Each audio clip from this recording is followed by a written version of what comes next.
Etiefo, me mo bibi akwaba eba Melodies TV so. There is something happening in Ghana. Now, I think say people are yet to see the way I am personally seeing it. I'm going to ask that question, or we are going to look at it in a different way, right? And then we sort of understand what's going on. Now, assembly Ninane say apparently FBI for Ababeboa Ghana. Ama Ghana young guys biya na I mean oye Ghana ni na oye young guy now follow social media. Young guys biya na omu aya wo mutai show sika etokas akese etitim e wo Ghana ha no. FBI for Ababeboa Ghana young guys no ya sha ase aye chi wo mu ni na ne say FBI for eye investigations for young guys we hu. Ema young guys no dodo na no yesi omusika no sika wo mu area wire fraud romance scam a wo mu dia America for interna FBI for achi wo mu. Now the story no shares here with abranche bi a Ghana for nim no pan ye friend no Dada Joe remix. Okay, it started with him somewhere around last month and last 2 months and ne dia no shares here. Na Dada Joe remix yi ne dia se ne making yet one will be about better. Let me read the story. Now, on one day, no, send your make no, your baby sa question. We are near about a year and that the Asanswesi eso. Because the people who are involved, no, any easy. Amo yencrophobia, normally, no, ye time when they say, womone ye Ghanaian musicians nibi and the time number. Now, me read the Dada Joe remix there, no, and tremo no, obien I say, a Ghanaian businessman and real estate mogul. Joseph Kwejo Bedu Boateng, popularly known as Dada Joe Remix, has reportedly been charged in the United States for his alleged involvement in a decade-long transactional fraud scheme. According to a report by the U.S. Department of Justice, Boateng was arrested in Ghana on May 28, 2025, following a U.S. extradition request. He was subsequently indicted in the District of Arizona on May 30th, 2025 on charges of conspiracy to commit wire fraud and money laundering. He has since been extradited to the United States. Inti Yachine Frigana, Ayedinako United States, US.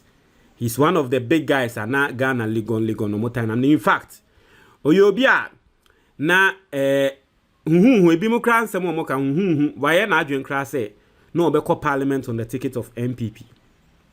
Yes. Why na adwen say wobeko parliament on the ticket of MPP. Ena yachino for wire fraud.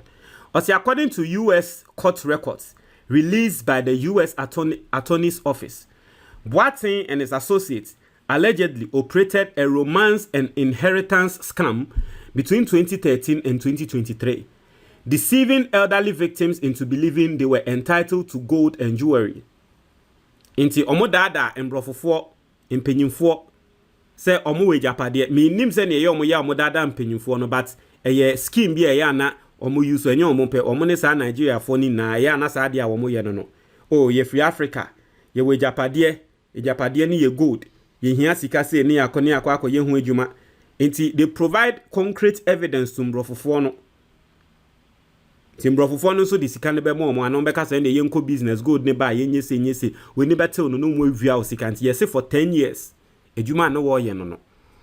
The victims were told these valuables could only be released after paying fabricated taxes and fees. Inti say ni America no omo ka kire mbrofofo yi say sika yi eji say ye tia ade si ansa ne edi sika ne be ma ye eji say ye say ansa ne edi sika ne be ma ye. The charges against Boateng form part of a broader federal operation aimed at dismantling international fraud networks that prey on senior citizens. The U.S. Department of Justice announced the crackdown in conjunction with World Elder Abuse Awareness Day, reinforcing its commitment to protecting vulnerable older Americans. In related developments, 5 individuals, Dwayne Asafo Ejei, David Onyinye, Abueniku, Nancy Edum, Eric Ajo, and Nadawasif were charged in the Northern District of Ohio for their alleged roles in similar scams. An indictment unsealed on June 4th alleges that the group defrauded elderly U.S. citizens between December 2017 and March 2024 through fake romantic relationship and fraudulent business deals. Inti either say, woman name brofofon be sheda ye say woman name brofofon no relationship mu. On be sheda ye mo hu so mo ye ma. No mo name brofofon no relate eno na ye ya eye lady a friend no hajia for real. Ono so ye ya ye chi ni tu mu a ende ye release no. Ye ne hu say o broni me do no di ni sika. As US officials say the group laundered the stolen funds and distributed them to co-conspirators in Ghana and other countries. Another indictment unsealed on May 13, 2025 names Otuo Amponsa, Anna Amponsa, Hannah Edum, Portia Joe, Abdul Isaka Asimu, and again Dwayne Asafo Ejei. This group also faces charges tied to romance scams that tricked seniors into sending large sums of money under false pretenses. Into here, sisi ano Ghana fo bebre na omudi sika etoka asakese ede flexi Ghana fo, so especially on Snapchat, and they are sure say ye chi omu nyina ama wo mo so amoaso aye hye enya asem ketwa chale se Ghana ka asakese na nkrofo de mu nyina se kronu sika. Also, all three cases are being investigated by the FBI and form part of a wider Justice Department initiative to combat international fraud targeting elderly Americans. Also, prosecutors across the country are stepping up the fight against malicious schemes that target older Americans. We are working with law enforcement at home and abroad to bring these criminals to justice and protect our seniors, U.S. Attorney General Pamela Bondi said.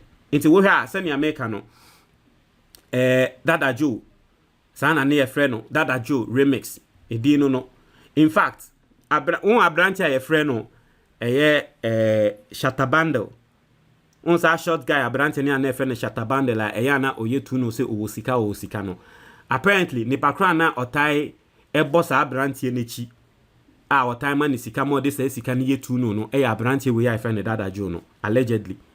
Ono na ya na otai epeja sa branch ono na owa branch n'echi a branch no na ma osemede mi osika sin na ngote mi osika sin we no allegedly ya branch we sani America no oye na adwen se wo beko stand as MP on a ticket of MPP ati asie ne ntare ne nyama ye ready a na ko ye na adwen se obe stand on the ticket of MPP say is it asin no se dey asin baby sa eno yes obest stand on the ticket of MPP a say ade we ababeto no nti ama ebi mu so kran sem mo kan say well MPP fo no ana MPP fo omo a ase NPP MP na owo ho na obe contesting no eno ye word me echi no allegedly, but I don't know how true it is. Ebi mu sem mo kan say Hajia for real a echi no, because so hwe Hajia for real a echi no yes I man no na eswa Hajia for real years I man no eswa. Obi a ye no for fraud there. Ondi that number of years. Ondi just 1 or 2 years a Hajia for real ko di no. Ti bi mu susu say oye plea deal. Plea deal ne say obeyi nkrofo a omone ne yes ade no. Eton. Na police for na FBI for aba be chi san nkrofo no ne ama ne smaller sentence. In the same year man Hajia for real smaller sentence a waba Ghana and no. Some people are also alleging say Hajia for real na ye sa party ase allegedly say ono na okoko chuki omo a ende yaba be chi omo nina, but that is that. Now this is the MPP, the alleged MPP parliamentary aspirant sa de we atono na aside that nso no ende dia aba fresh one enso mo entertainment scene no munim abrante bi a friend Kofi Boat Meka say Shatawale godfather. Shatawale tied the nebon nyompa. In fact, most of Shatawale cars are wikita krana ya na nkrofo kan say eye Kofi Boat no ne car. Ene ya ode ma Shatawale di yetu no na ode ye no allegedly. Ati asiye. Inti ono nso ended ne dia aba fresh. A no mpo eye letter eye interior minister Muntaka assign a what say wama FBI for no kwan say wo boma beche nkrofo we nko a ya che omo akono eno ne nde eba no no ne die no eno nso ye $100 million fraud. Inti wo ha this year the air cost no fraud boys be bra no mo Ghana no mu di omusika toto dan akese toto cars akese di posti social media no sisi ade FBI for no aboira Ghana ye chi omo anya asem ketwa nti yen ready eye Shatawale ne godfather no ono nso ne de no o see 3 Ghanaian nationals including an alleged cybercrime kingpin are facing extradition to the United States in connection with a $100 million fraud scheme involving business email compromise and romance scams, Ghana Web has learned. The suspect, Isaac Kofi Odro Boateng, also known as Kofi Boat, a man identified only as Agony, and a third accomplice were arrested on Friday, June 13th, 2025. In a joint operation between Interpol and the U.S. Federal Bureau of Investigations, FBI, no. As the Ghana Web understand that a fourth suspect remains at large. As the extradition request issued by the U.S. Department of State and relayed through the U.S. Embassy in Accra follows a May 2023 indictment by the U.S. District Court for the Southern District of New York. As the court charged the accused with conspiracy to commit wire fraud and money laundering in relation to a criminal enterprise operating out of Ghana. On Monday, June 16, 2025, a magistrate court in Accra remanded the 3 suspects into police custody pending further proceedings. According to court documents cited by Ghana Web, Kofi Boateng is believed to be the ringleader of the syndicate, which operated between 2016 and 2023. Inti Kofi Boateng a friend Kofi Boti a yeka se oye Shatawale godfather yi ono ne yese ono ekuo wi odomo ano inti ekuo different no eye dada jo ne de no wo ho e na we nso Kofi Boti nso ne de wo ho dada jo ne de no yese o shase 2013 we nso ne de no yese o shase 2016. As prosecutors allege that the group orchestrated large-scale cyber fraud targeting individuals and companies across the United States. Their operations reportedly involved impersonating company officials via spoofed email accounts to trick victims into authorizing wire transfers. Big time. Big time. It's company ni company bi akọ contract we are. Ebia company no eba be seni sika mo no na nkrofo we aheda yo mo ho so send ya wo mo ye mo ho sa no obi anim. But clearly no to me hu ne say there are people involved. Akwa say send ya make an hush papi. Nigeria ni efe ne hush papi aye che no ono nso saa. Utumi hu ne say there are people involved. As to how they get it done, no one can tell. But clearly there are people involved. Inti waye ne ho se wo ye official company inti company ni company bi akọ contract we a wo be sani sika no na waye ne ho se wo ye sa company no na email ni bibia be look it se sa company no na wa ma bank details ne sika na ba be di ono ne ho. So see, the operations reportedly involved impersonating company officials via spoofed email accounts to trick victims into authorizing wire transfers. The suspects allegedly attached fake authorization letters bearing forged signatures to lend credibility to the scams. The group caused victims to unknowingly transfer hundreds of thousands of dollars into accounts under the syndicate's control, a source close to the investigation, speaking on condition of anonymity, said. In addition to BEC scams, investigators say the syndicates ran romance scams targeting vulnerable individuals, particularly the elderly, through email, text, and online dating platforms. Into aside, we know romance scam and so. Yen want to say oba number of 4 our mabo mo brewie our mo pension bi our life insurance bi no ya sheda dad omo onu so ebroni a e bia wo hu oba fefefe anani beji ne hu nti no se ni omo ende so AI aba wonde be ma pa na kasa na so AI ne be ma obelu kiti se de oni oba na kasa Obe sane broni ni sike nina dini sike nina. Nenda uko social media send nkrofo we trend no. Ghana fo bebre na ni age say ya chi nkrofo di enti a.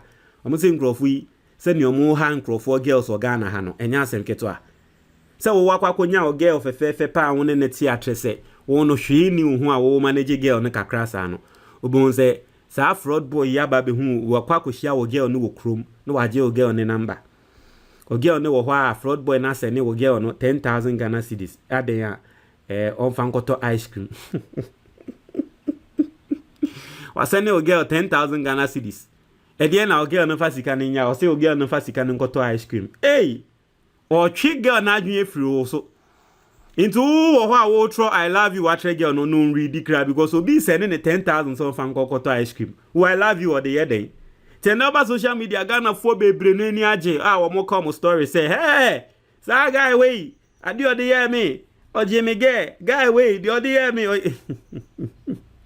in go fo ni age say ya chi omo ayenchi omo nko.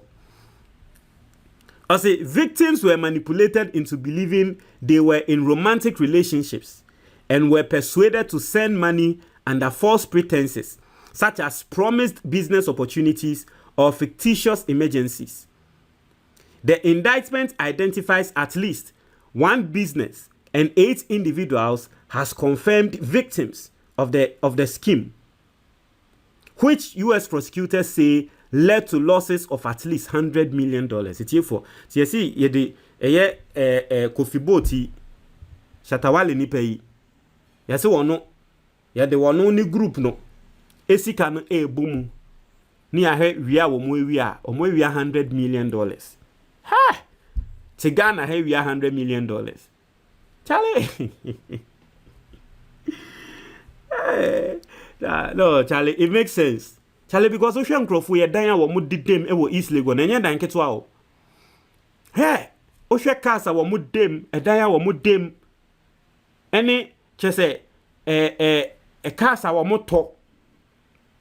Otiwa na Lamborghini alande.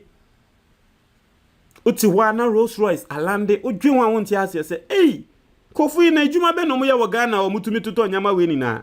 Otiwa wo se wakwa akoto dan foforo wo East Lagos $2 million. Ose ma tofie mi wo real estate mi wo ha masa masa enya sem ketwa. Ose on June 13th 2024 the US Embassy delivered a diplomatic note to Ghana's Ministry of Foreign Affairs requesting the suspect's provisional arrest. Ghana's Minister of Interior Mohamed Mubarak Muntaka subsequently signed an arrest warrant on March 18, 2025, authorizing the detentions. The extradition proceedings are expected to continue in the coming weeks as Ghanaian authorities cooperate with U.S. counterparts. Aside from Kofi Boat, the other suspects named in the arrest warrants are Inusa Ahmed, Derek Van Yeboah, and Patrick Kwame Asare. This is the letter Abai, the Minister of Interior, signed here, and this is where nkrofo ahia so ebo aban di mema wati ase nkrofo ahia ebo aban di but mema wati ase di ntia nkrofo obo aban di. Now I say to the magistrates of the district court Accra, I say whereas a requisition has been made by the diplomatic representative of the United States of America through the Ministry of Foreign Affairs and Regional Integration to me, the minister, to whom the president has assigned functions under the Extradition Act 1960 Act 22 for the arrest of Isaac Odro Boateng, Inusa Ahmed, Derek Van Yeboah, and Patrick Kwame Asare, Ghanaians. And whereas the said Isaac Odro Boateng, Inusa Ahmed, Derek Van Yeboah, and Patrick Kwame Asare are suspected to be in Ghana. Now, therefore, in exercise of the powers conferred on the Minister for the Interior by Section 7.1 of the Extradition Act 1960 at 22, the following order is hereby made. It is hereby signed that a requisition has been made to me as aforesaid, and you are hereby required, in accordance with the provision of Section 7.1 of the Extradition Act 1960 at 22, to issue a warrant for the apprehension of the said Isaac Odro Boateng, Inusa Ahmed, Derek Van Yeboah, and Patrick Kwame Asari, for all of which this presents shall be for sufficient authority, in testimony whereof I have here underset my hand and seal, dated at Accra, the 18th of March 2025. Muntaka Mubarak. Into Muntaka Mubarak assign it. Now, the entire Abain Edin Abemu and Krofasha Sebo Abain Dine say. You see, what we had, in fact, a year that a Jew, yeah, can one semi. Yebeka say, Nancy one a branch be. In fact, let me tell you the story. And for people who don't know entertainment, or more money entertainment, mono, my main tremo. In the entertainment side, no, there is a guy called Showboy, right? Or social media. Now, somewhere last year, Dada Joey, Oche Showboy Range Rover, Oche the Range Rover, Oche the Range Rover, and a Showboy no SSN, a year a dino. Range Rover ni din ni BPR. Ena Showboy ni deba wa no ni dimu. Until later, ena Dada Joe no, ebe ye na adwen se, emse Showboy ni Dada Joe no ba benya kasa. Ena later, ena Dada Joe ni ye na adwen se, wo be ma police wa ba beji Range Rover ni biom, every Showboy ni nsem. Ba Showboy ye fast, Range Rover no, osisan ownership ni nti. Wampene, okoka say, well, it is in his name. Eno ye ya ma Range Rover no, omo ntumi anje infinity, or the story be kan ho ama Range Rover ni ntumi anje infinity, because now the Range Rover is in his name. What you say? Dada Joe need to be anje infinity biom. Ti ebedane ya say intokwa between Showboy and Dada Joe no. Na ye chi Dada Joe we no. Ena Showboy ne ba bonten e ba beka say, oh, Dada Joe no de. Sebe ono krono ana obo no. Na ye chi e wo se ye chi ne de dada. Ne wo se ye chi ne de dada. Na de na ebo ne ho ban ye NPP aban. Ne NPP aban. Because Dada Joe no, ono na waye na adwen se wo beko obestane as MP on the ticket of MPP. Enti no ni mpanyimfo bi wo MPP mu. Na MPP for ebo ne ho ban. That is the reason why yentumi anche no. Be NDC aban ba ye no. NDC for ka se wo mo de o mema mbra ye adwuma. Enti apparently Iroko, the new leadership ewe Iroko, Raymond Acha, wa wunim. Enti ana ene Chairman Untu. And I don't know how Chairman Untu is linked with an issue like this, but on the internet, Chairman Untu womoka se womonko pa mahama cho ne nyaman because of Raymond Acha. Who say Raymond Acha na nya dia obe gria momo. She say new leadership by Iroko. And Raymond Acha, omo ye omo aje say dabi. Omo de we di boni omo ma me protective. Intiana NDC bae no asende young guys are omo abokro no ano mote Ghana na nkanda MPP omo protection no ende ase wo mu nyina ya sha ase aye chi omo no. Inti that is the part ase ama politics no ababe remu ankrofo ka say well NDC ama kwan omo a wo boss akro no ye chi omo because they were being protected by the MPP aban. As to whether Emra na MPP aban protect you no, na MPP for edge kakre free upon same they will be enim. Because we have branch here, you see we are a year 100 million yeah. Kofi boat here, you see what shares here from 2016 and MPP time. It has to now obi we MPP aban nimu as 100 million no. Ebi koko di ne ho so that yeah my FBI for because at the end of the day say FBI for ba o man nimu say wo mo bechi obi a. It has to pass through a bank security. What I say? It has to whether MPP time. Na MPP for and na air protecting crofui. NDC by anything and the year chin crofui no be any, but that is the word on the streets. And then a man sem no I said yeah, air bar and crofo air kasasa no intino. Basically, this is the story and this is what is going on in Ghana. A foot mema, especially this is to the young guys. Share and the Ghana won. So one here, Obama will be adding a life at the pressure amount. One here will age mate. Obehenaka will dim. If you are team,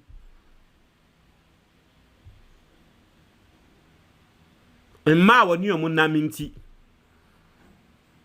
na wo so di uti akwa akɔhye bibi ase later e de asem ene bebrel. You see, one thing about sika and one thing about fraud, and they say it never satisfies. One thing about human, and no, we have insatiable needs. Obeka so $1 million. Hey, wa bokro no $1 million. So we beka say me dey $1 million. Dey me bokro no $1 million. We are me wiu. And no. O bokro no $1 million. Next time ebe you say chale yenko 10 million. Next time ebe you say na you say wo mo ayesho mo bokro no $100 million yi. E you say omo share just $100 million sa. E bia wo share kro no na se no, e share with $1,000. And e call 10,000. E call the first 100,000, e call the first 1 million. And you see, one thing about say sikafo we ya wo Ghana ha wo mo bokro no yi no. Wodwe ho awon ti ase. They are the only people that omo bokro no, omo nim so musika ye kronu sika. Nanso omo anonda. Kronu sika, omo ye sikafo a wo musika ne ye legit money mpo. Unhu se wo di sika ato ne ka mu, we twitwa mfoni, watoka, wo ma bloggers aba. Nanso nkrofo we ya na omo sika ye kronu sika no, a wo bi enim on the street say ye kronu sika ena omo wo no. Otoka pe na wafre bloggers na bloggers abaho na blogger ni chicha. And today all those things nyama FBI for no e dey evidence eti omo e wo court. So we bisa hush papi no so ye America for cron for kesi a wono so ye chain no. The America for ne the chain no. They saw his post on social media how he was posting about luxurious acquisitions. And no ano omo adwemba ne ho say abranche yi yenkoye ne ho investigation e ho na ye de che no. Inti sometimes what it takes for the FBI to investigate these people your social media post. Kromfo a we sika ewie o wi sika ne wie na okokoyi sika na bom say ne car what the sika na gu ne front page no wa snap it no they are to Snapchat. Wonye na nkrofo hu say wo sika meanwhile omo hwe a wo hu say wo sika ni na no omo nim say eye kronu sika. Umo se wakwa to Rolls Royce. Rolls Royce no endu fie mane ntine mu se wo twimpo edu airport. In fact answer na Rolls Royce no be do airport impo. Wa ma wo bie hu se wato Rolls Royce. Wo ma ye to Rolls Royce ni fi abrochi a ye hye pia ma no. No we twa hu mfoni dia to social media say kan na eba. Eba be do Ghana port na wa ma bloggers aba be gu hu no mu twa say kan na aba. Obabe do ni fia or the betwa snaps obie nim say eye kronu sika na de toss akai na nso na nonda akromfo a mo awi ade awia na mo twitwa mfoni na odi to social media. What are you expecting? I don't know say ya no mo feel say omo ye invincible ya no mo feel say o mo de ye nchi omo se de yin ne ye nam social media ne ye de omudin bonyum ne ye wei and okoka no mo aba. You see what they do ne say, and that is why Mbrebi Sam George any greater estate for enya asemo a greater estate for no omontumi Sam George there wo mo a wo montumi amba biom. Unse Sam George ka say a lot of estate owners wo Ghana ha a lot of estate developments wo Ghana ha say no ni na ye money laundering. And indeed dodo na no kware na se wakobokro ni wi na wa hyeda say oye state developer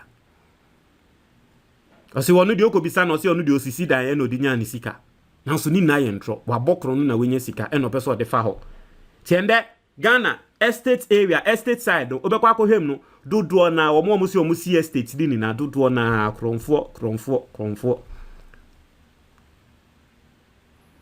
ati ase but ende wo ye krono ni ye kan aban foforo aba aban bia na nkowo so a mi de minim arrangement na mo ni aban ne wo na mutuo mu sike biu na mo ye den because me de send America no sa 100 million in de untumi ntrebe say Ghana ni be wi 100 million na we di ni na wo Ghana ha embra na allegedly FBI for person mo china ni am penya ma FBI for anchi na obeka chem say aban penyimfo no na bi omu ndi sika ne bi as to however it is no me de asemo a me meka no no o tie me na o ye kromfo a me de me to me too for wa wonim wa wakomem say dia wo ye ayo say nyo wa wonim wa wonim in 2008 and for people who don't know sir online scam ne sa nyama we na no baby a sha ase first wa Ghana ha say no metumi atremo say tema